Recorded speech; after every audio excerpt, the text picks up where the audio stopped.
You will own nothing and be miserable. I want to talk about exactly why it is becoming a lot harder than ever to actually own things nowadays. And this goes for cost of living, and it even goes for things like collecting, right? So, for instance, something that has happened recently, and well, I want to preface by talking about, a really good example that I'll give is going to be something like music, right? So, I'm a young guy, 28 years old, but I know that one thing that a lot of the Gen Xers are frustrated with was, when it comes to music, right? You guys went from collecting vinyl records, and then you went from that to cassette tapes, and then CDs, and then you went from that to then having to buy music digitally on like iTunes and Spotify and all that, and then after that, then you went from buying music to then having to pay for a subscription service. And so that kind of seems to be the standard of everything nowadays. And so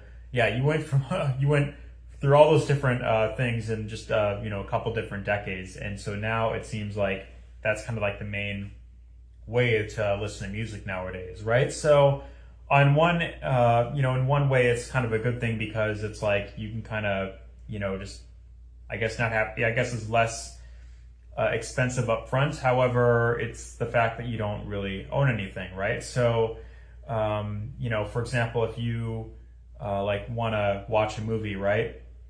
Like there used to be like video rental stores. In my case, I remember going to Hollywood Video a lot as a kid. I know most people like reminisce about like Blockbuster, but in my case, Hollywood Video was what was closest to me. There was Hollywood Video, and then there was like Game Crazy, and there was like one building, and then you just would go there. You could just look through all the physical movies, and you could look at like different games, and you could rent something, or you could just buy something and then just build a collection that way. And so that was something that was always exciting for me. But then all of those video stores and game stores started to go away.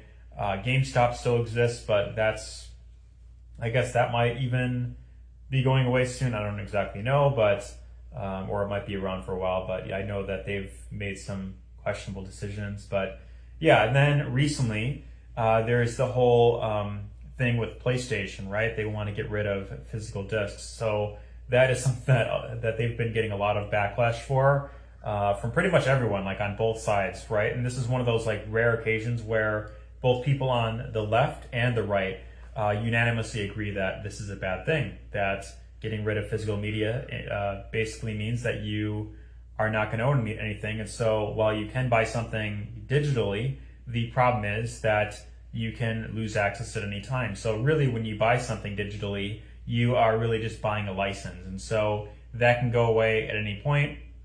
And then on top of that, recently PlayStation decided to shut down the like digital store for like the PS3 and the PlayStation Vita. So now you can't even buy games if you are on one of those older consoles. And so that is also an issue, because if you own like a latest console like the PS5, it's not even backwards compatible with the PS3, so you can't play physical discs anymore. And so this ultimately means that piracy is going to go up with with PlayStation. So with a lot of these companies that try to do this type of stuff, right? So it makes a lot of sense when you look at why people are becoming more nihilistic. And so this goes for collecting stuff, and it also goes for cost of living as well, right? So before, in the reason why less people are having kids now compared to before was because before you could just go to work 40 hours a week, and so that would be enough for one person, typically the man, to support an entire family and own a home, right? So the boomers got to experience that,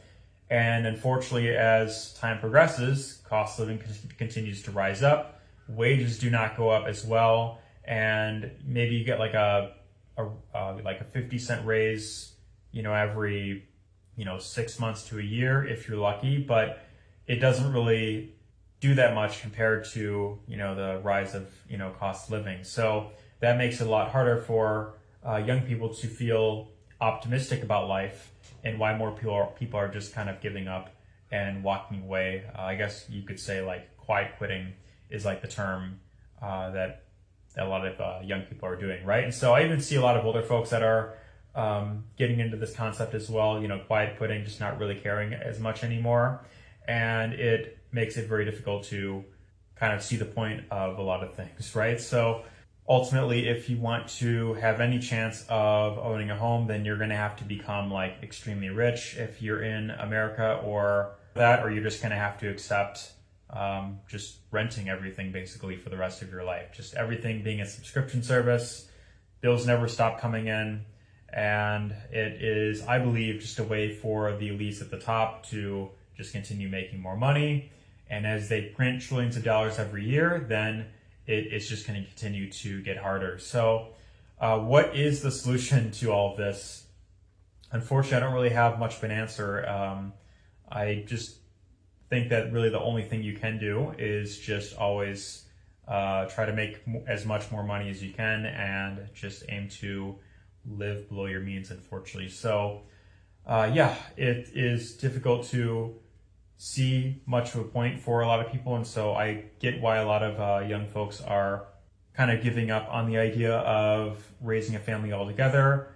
And it's just a lot of things to think about in that aspect. So let me know your thoughts down below, what you think of this topic, and if you agree or disagree with me. Let me know your thoughts. If you found this video insightful or in any sense, then give this a thumbs up, and feel free to check out some of the other videos on my channel.